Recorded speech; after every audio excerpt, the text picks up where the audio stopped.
Welcome to Save Your Sanity, Help for Toxic Relationships. I'm Dr. Rhoberta Shaler from forrelationshiphelp.com, and I'm so glad you're here. We've been talking a lot of things about emotional abuse lately, recognizing it, understanding if you are being subjected to it, learning how to say, yes, it is emotional abuse, all those things when we're dealing with the chronically, relentlessly difficult people in the world that I call hijackals. And I'm glad that you're here to discuss this with us and to think about this. When I say discuss it, I'm sure that you will have conversation in your head as you listen to this and recognize that maybe that happened to you. Maybe that's part of what you grew up with. Maybe it's happening in a relationship right now. And if it's happening in your primary relationship, it may also be happening in friendships and sibling relationships. So, really important things to have a look at. If you enjoy this program, and I'm glad to have you here, you can support it by going to patreon.com/saveyoursanity. You can make a one-time donation, or you can become a monthly subscriber for $1, $3, $5, $10 a month, your choice. And I'd really appreciate it if you do that. And more importantly, tell your friends and invite them to come on over to the channel and to the podcast episode. My YouTube channel is also called For Relationship Help, so you can find me there. Tonight, we're going to be talking about whether or not you feel worthy, wanted, and welcome. And if not, it may well be emotional abuse. Sometimes we've just grown up not even having any idea of what it actually means to feel worthy, wanted, and welcome, because we were born into a home where those things were not on offer. They were not part of what we received when we arrived, and maybe they never really did. And of course, you had nothing to compare it to, so you thought, these giants, so big, much bigger than I am, they must be right about me. They must be seeing things in me and reflecting me back to me. And it gets entrenched in us that their opinion of us is accurate. And actually, a lot of their opinion of us is a reflection of who they are and whether or not they're healthy. So, discussing worthy, wanted, or welcome applies to both parents, the parents that you had, and a partner that you had or you currently have, or maybe some friends, maybe some siblings, as I mentioned. Because if you weren't worthy, wanted, and welcome, you may recognize that you were put down, torn down, and worn down. And that's emotional abuse. So I want to make some distinctions here. Worthy means that you have the qualities that merit recognition, and you have them just because you draw breath. Unless you do something terrible, you are a worthy person. And sometimes you do something terrible and you make up for it, and you are still a worthy person because you acknowledged your error and you made a change in behavior. I say so frequently that an apology is only an apology if it's followed by sustained, changed, positive behavior. And many times we get used to accepting the things I call faux apologies, that they're not really apologies. I'm sorry that you feel that way. That is not an apology. That is an appeasement. The apology sounding thing is only put out there to get you off their back and to make you feel as though they heard you. But it has nothing to do with an apology. So worthy is important, and wanted, you don't want to be rejected. You don't want to have indifference to you. You want to be wanted. You want someone to be interested in you, to demonstrate that you have value, that to believe that you have value, to encourage you through having value. And they want you around. They want to be with you. And welcome, of course, is pretty obvious. You're gladly received. People are glad that you're there. And for many of my clients, I know we didn't have that story. You know, maybe you've heard things like I heard. I'm an only child, and my parents would often tell me, well, my mother would say, "I didn't want any children, but your father insisted. Hence, I'm an only child." Not really wanted and welcome, right? So it's important to know those things. It's not your fault. You didn't get pregnant to have you. So, we want to really look into these ideas, because there's nothing wrong with wanting to be wanted, to feel desired, to feel accepted, and to feel loved. That's just basic to being human. We want to feel wanted. It's important. It's healthy. Um, I don't have a great affinity for the idea of unconditional love, because it's such a unworthy goal. You just can't achieve it, so it's held out as though you'll never be good enough if you can't do it. But I am a big believer in unconditional acceptance. And that goes really well with worthy, wanted, and welcome, because acceptance for who you are and your right to be yourself is really important.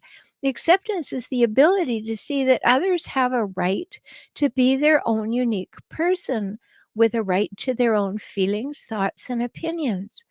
They have that right, and we accept that they have that right. Whether or not we like what they think is not the question.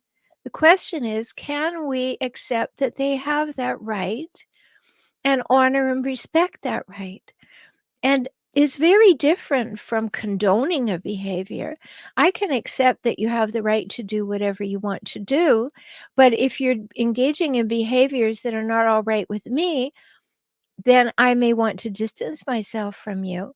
But I accept your right to do what it is you do, and I accept your right to have the consequences for what you do too, because you do not need to be enabling either. Not condoning the behaviors, not enabling the behaviors if you're not happy about them, and not pretending they don't exist, because that puts you kind of in la la land, and that's not a great place to be. Denial will never be a healthy state to be in. So acceptance is not grudgingly tolerated things that other people do. It is actually embracing their right to do it, and without defense, without taking offense. And so it's important to understand what acceptance is. And they have the right to their feelings and thoughts. You have the right to your feelings and thoughts. And acceptance also requires we have no desire to change someone. We may wish they were different. We may hope that they will become different, but it is not our job to change them, because we accept them. Now, wouldn't that be a great feeling, to just feel you were accepted? Right? That's great. That's excellent. That is encompassing. That helps you feel wanted. It helps you feel worthy. It helps you feel welcome. But were you treated that way in your relationships? Hijackals, those people I talk about all the time, the people who hijack relationships for their own purposes and then relentlessly scavenge them for power, status, and control, they won't demonstrate acceptance for many reasons. They have to be superior to you, so they can't accept you and be superior to you. They have to find something wrong with you. They also have to be, and always are, in competition with you. So there's no acceptance if I'm in competition with you. And they are always the ones who get to decide if you're good enough. Have you noticed that? They are the arbiter of good enough. That's not the case, but hijackals think that it is. So they're not going to embrace acceptance. They'll gaslight you. They'll describe your thoughts and feelings and wants and needs to you. And they'll tell you that they're yours, and they're not. They're their idea of what you should want, or you should feel, or what you should think. And that's not acceptance. They also have this very strange belief that their truth is truer than your truth. You notice that? They just honestly seem to believe that their truth is truer. And they'll argue with you about whose truth is truer. and they have no acceptance of your truth. Only, of course, if it collides completely with theirs and collaborates or coalesces or whatever the right word that works for that. As long as you feel the same way that they feel, they may not object. They won't go along and tell you, "That's wonderful, we're on the same page," because now that would make you equals, right? And they're not very interested in making you equals. So you're not going to feel worthy, wanted, and welcome. And your needs when you're with a hijackal, and the hijackals include people with tendencies to be narcissistic, psychopathic, sociopathic, histrionic, borderline. Um, they're definitely not going to accord you the right to have your needs, and your needs will definitely come a very distant second to theirs. And I'm sure you've noticed that if you've had hijackal parents or hijackal partners. And thinking about those hijackal parents, when I did the episode a few weeks ago on how narcissistic parents damage their children, I was talking about upside down parenting, because a healthy parent knows that their task is to meet the needs of their children. An unhealthy hijackal parent turns it upside down and believes their children are there to meet their needs. And so we're never going to have your needs being important when you're with a hijackal, whether that's a parent or a partner, because they have to be on the top of the pile and you will be a distant second, except when they really, really want something, right? You've experienced that, how they can all of a sudden come into your corner but just as long as it takes to get you on side so that they can get what they want. And then they're gone again, and you no longer feel wanted. You feel used. And that would be appropriate to feel used because you were used. Hijackals don't have a lot of love to give, but they have a lot of uses for you. And that's a very difficult thing to get your head around. You don't want to believe you fell in love with somebody who's got uses for you instead of love for you. I know that's just not something we want to admit readily, but we have to admit it to ourselves when it becomes truly evident. And that is important, truly important. And, the hijackals hate that you're unique. They wanna pull you down. They wanna tear you down. They wanna wear you down, put you down, because how can no, you're getting attention. There's a risk then that you may get more attention than them. So they are very, very, very against you being unique, except when it comes to that last part of the hijackal definition, that they relentlessly scavenge the relationship for power, status, and control. They'll do that. They'll take over your status. They'll take credit for what you do. A long time ago, I used to date a fellow, and we went to a lot of networking things, and he would always introduce me as Dr. Rhoberta Shaler. And I said to him, "Why do you do that?" And he said, "Well, it's really good. I want everybody to know you're a doctor." And I realized that he was borrowing my status. As I got to know him, he was a hijackal. No surprise there. I mean, if you've had hijackal parents and you've had a hijackal ex, you're still going to take a hot minute to figure out if somebody's hijackal or not. And this person definitely was. But he was borrowing my status all the time. And when I finally figured it out, it was his idea that it was statusy, but he had an associate's degree and he felt badly about that. He's a very bright man. And he felt badly. He felt shame about that.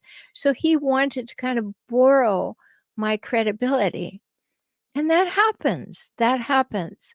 And that could be a one-off thing that doesn't make anybody into a hijackal, but it also could be something that they do all the time. And so therefore, you cannot gain any access to equality from them. And in episode 115, equality is an absolute must-have for a healthy adult relationship. And you're not going to find that when you're with a hijackal. So they don't want to accord you your rights. They just want to get their rights. And of course, their rights are more important. And when you get that inequity and you have it in the ways that I've been discussing, many times you're going to find yourself in a situation that truly is emotional abuse. Because acceptance to a hijackal, true acceptance, means that they're saying you're equal. And whoa, to them, that is a big, big, big no. So let's just tie this acceptance to the idea of emotional abuse. Because emotional abuse is controlling another person by criticizing, embarrassing, shaming, blaming, discounting, dismissing, depriving, or denying their rights, needs, thoughts, feelings, and equality. That's what's going on. So when someone will not allow you to feel worthy, wanted, or welcome, or set up the conditions for you to feel worthy, wanted, and welcome, it tells us something about that person, that they do not have the willingness or the ability or the intentionality or the comfort even to extend that to you, because they always have to stay above you. They have to stay feeling as though they have the upper hand. And so emotional abuse, then, we find people being constantly critical of you. There's always something a little not right. You going to wear that? Or the small put downs, the large put downs, the global put downs, like, oh, you never get anything right. All of that constant criticism is emotional abuse. And hijackals will overstep your rights. And that's abusive. You have rights, and you need to be able to exercise them freely, not over anybody else's, but equally and freely. And emotional abuse occurs when you're not allowed to. And they're constantly overstepping your boundaries, should you have some.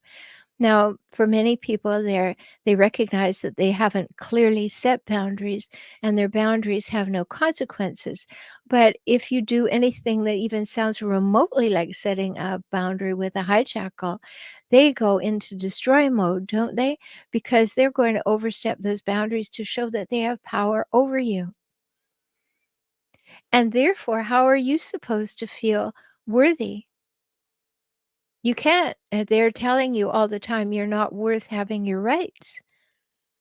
This is just a different way of thinking about some of the things that we've discussed before, but it's so important. Emotional abuse also extends to them being possessive and controlling, which obviously we talk about a fair amount. It's one of the big hallmarks that people notice when you're with a person who is possessive and controlling. And then we talk about all the other pieces, we find they're usually there too. But emotional abuse also goes to manipulation. They're manipulating your feelings, they're manipulating your thoughts, they're manipulating outcomes, they're manipulating your decisions. And we want to be able to step back and really see those things, because they are truly bright red flags. But sometimes, particularly if we're healthy, and especially if we've had abuse in our childhood, we want to keep on our rose-colored glasses for way too long. And when you're wearing rose-colored glasses, you can't see red flags. It's really difficult. So we have to whip off those rose-colored glasses and actually see the red flags in the bright light of day, and be willing to say, yes, that is a red flag. And yes, I may have been ignoring it or really not wanting it to be true, but I am going to step up, be in the moment, be realistic and present, and say that is actually happening right now. Actually happening. So another thing in the emotional abuse world is that they will dismiss and discount your feelings. They'll ask you, "Would you like to do this or would this be okay with you?" And if you possibly say no, then they're all over you, aren't they? What's wrong with you? You should want to do what I want you to do. And that's the way that they emotionally abuse you. They take away your rights. They demonstrate their lack of acceptance of you as an equal, reciprocal, and mutual human. And they'll also fault find. Some of the things that hijackals blame you for are so absurd because they couldn't possibly be your fault, right? But they do it because they can't stand the idea of not having someone to blame, especially not going to take responsibility for their own actions or be accountable for anything. So they have to blame you, which they do. And what goes with that is blame shifting. If you say to them, there's something that really bothers me and I feel very disrespected in this relationship, they will leap into blame shifting. They're not going to have that land on them. It immediately becomes a boomerang back on you. Yes, you are the most disrespectful human I've ever met. Hmm. No equality. We can't have a conversation that doesn't have blame shifting or fault finding. Just won't happen. And then they're experts at projection, which means that what they're afraid of is true of them.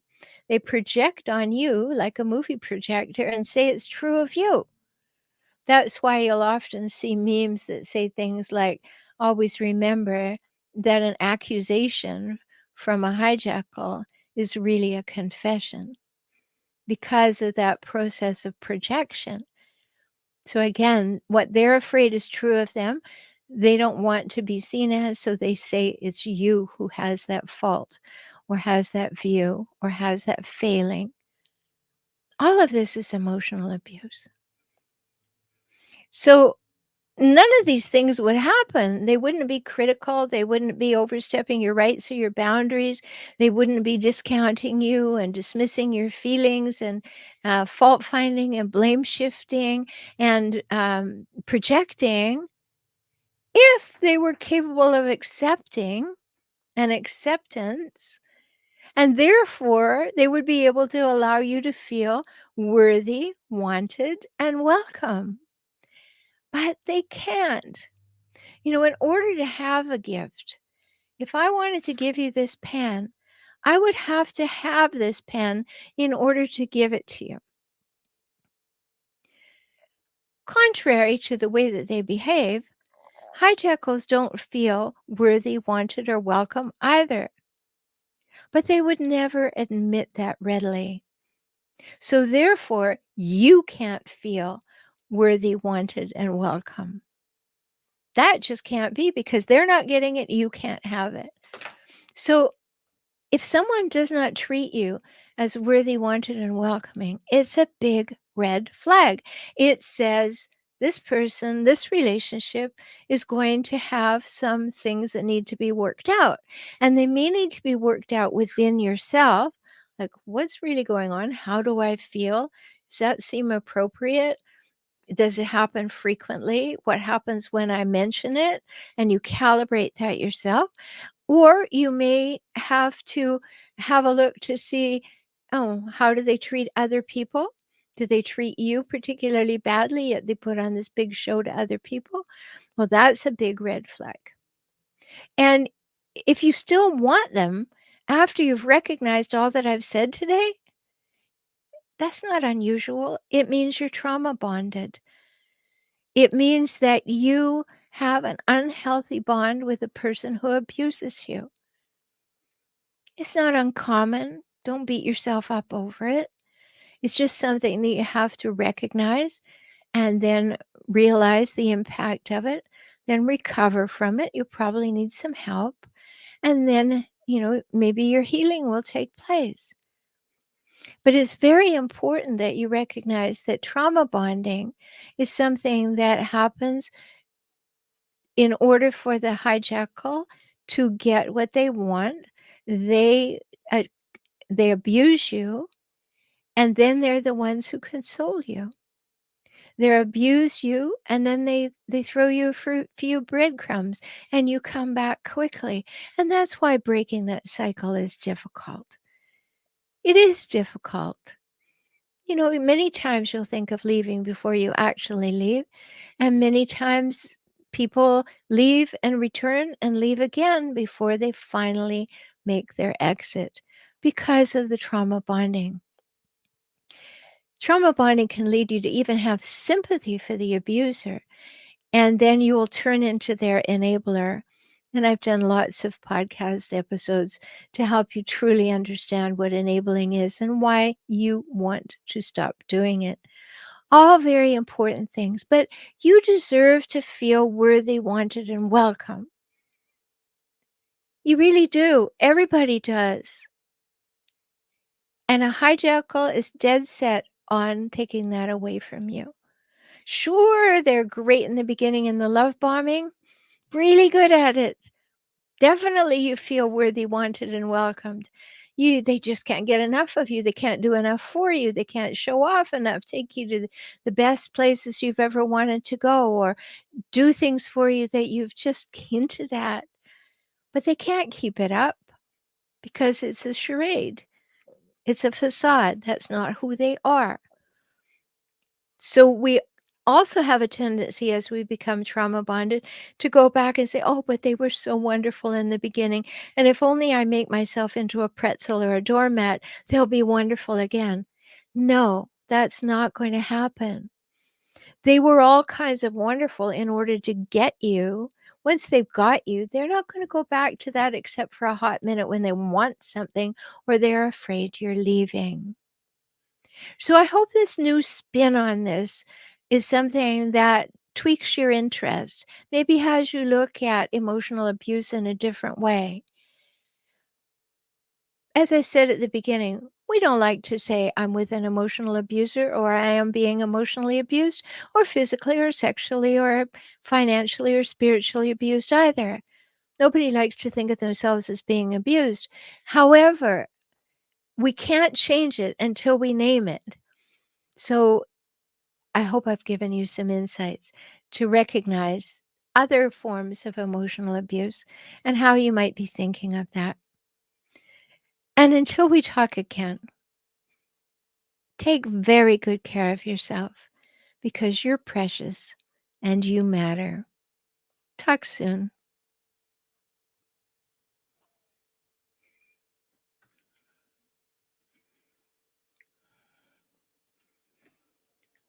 Good evening. Hello. I'm so glad that you're here. Hi, Steve. Haven't seen you post before. I'm glad you love the videos. I don't know what Dennison is referring to. Susan, my ex emotionally abused me until there was nothing left, then abandoned me homeless after 33 years together. I wasn't allowed to be a person. Been alone for almost 10 years, too afraid to let anyone in, afraid to go back, and afraid not to. Oh, Susan, I'm so sorry that happened to you. And I'm glad that you finally were able to get away from it. But with help, you can really change.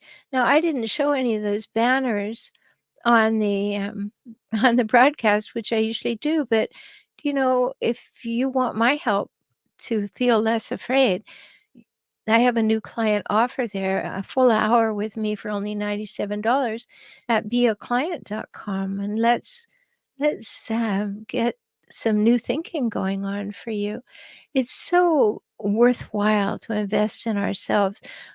It's sad that we have to do it because we've chosen someone who abused us or been chosen by someone who abused us. But it really is important for us to recognize that, okay, it's still my life. I still want it to have the greatest ability to enjoy it that I possibly can. And if I need to get help, I will get help. You're welcome, Susan. Oh, Simply Savvy. Thank you. Simply Savvy said impeccably on point as always. Hello, Ursel. Oh, thanks. She says cute glasses. Yeah, it was time for some new ones, so had a little fun with that.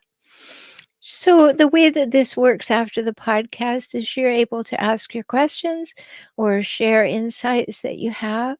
And after there hasn't been any new ones for 30 seconds, I magically disappear because I know that you will go off and perhaps think about what I've had to say.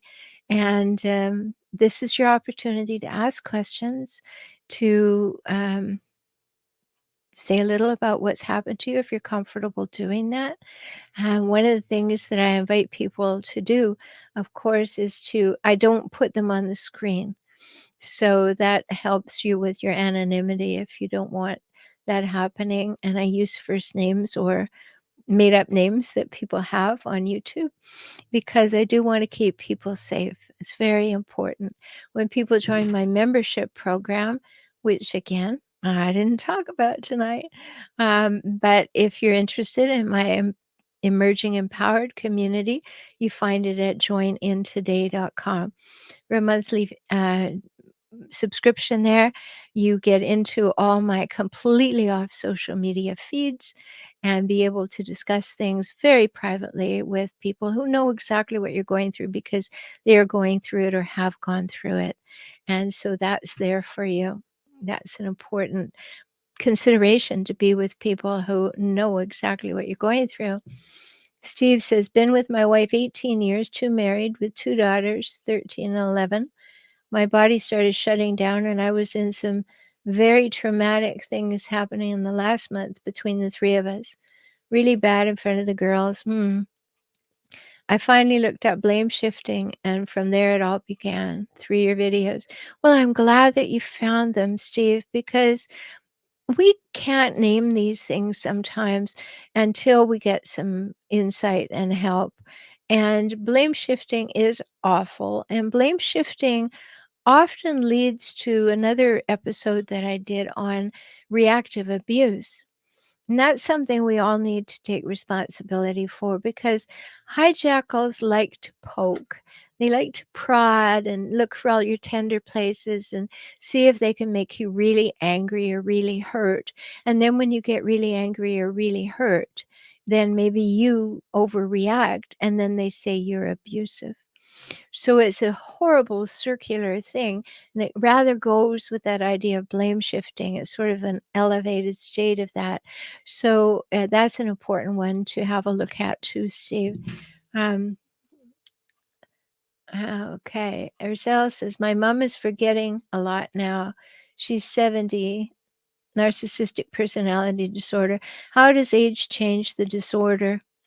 Um, well, up to a certain point, the research shows us people just keep getting worse in their entrenchment in narcissistic personality disorder. And everybody, you don't have to have a diagnosable condition of narcissistic personality disorder to have traits, narcissistic tendencies. Really important to say that. But to answer your question, Ursel, it's not unusual. It seems more and more common, and I'm certainly hearing about it more and more myself, that there is more inclination towards dementia, it seems, in people who have truly, and this is just my anecdotal report, but I hear more and more about people who were miserable for a long time, and then they went into a dementia state. And it may be acute or it may be just subtle and beginning, but then they either softened or they became more violent and rageful, it seems. So you'll have to watch to see which way she goes.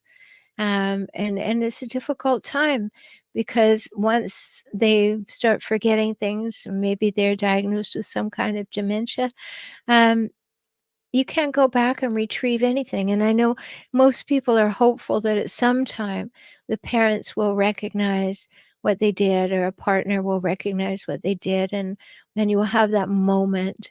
And I've told the story before, Ursel, you may have heard it, that on my mother's deathbed, I nursed her at home until she died, and or close to when she died.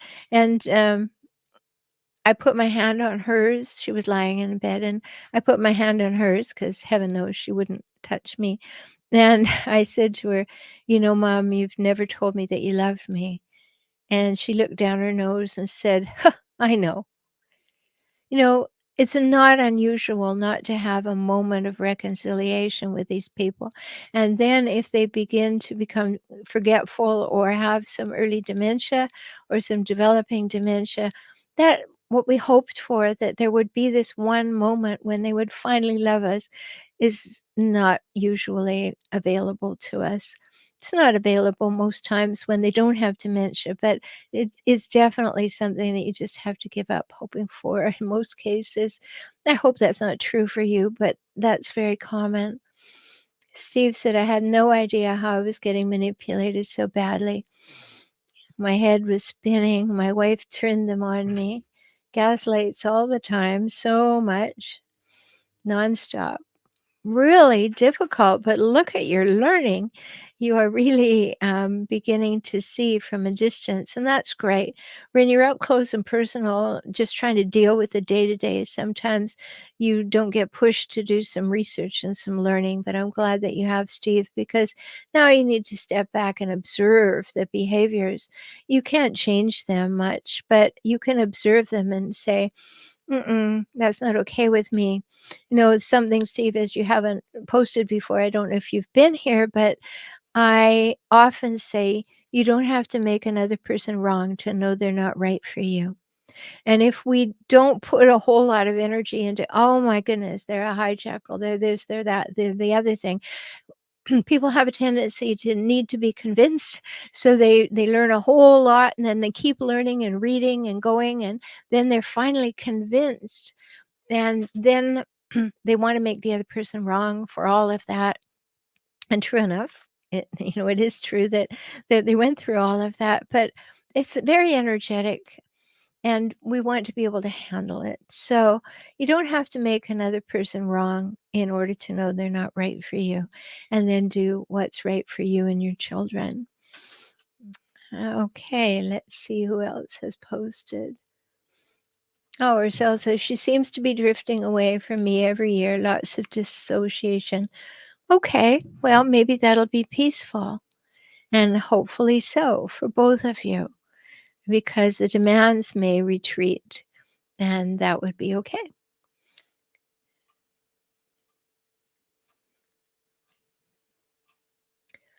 Yeah, you're right, Simply Savvy. The hijackal tendencies do often settle down later in life. The research kind of shows that they peak somewhere between 41 and 50, and then they start to soften. Not always, but there is research to show that that happens. But when you introduce dementia, changes the picture for sure. Steve says, after looking into her behaviors, that I'm an empath and she's narcissistic. Okay. I feel it through my soul, he says. Okay. So Ursel says, my mom is a vulnerable narcissist, not mean, just selfish. And probably vulnerable narcissists like to play the victim, too, for those of you who are not familiar with the term. Yes, absolutely true, Simply Savvy. That old 40s movie, Gaslight, says is mandatory viewing. So subtle yet so crazy making. Love to you too, and we will stay strong. Steve says after she was served warning her not to get the girls involved, she's been under good fake behavior. Yes, be a little suspect of that good fake behavior, which it sounds like you are, because you don't know what she's plotting with an attorney or a passport or taking the kids away or whatever.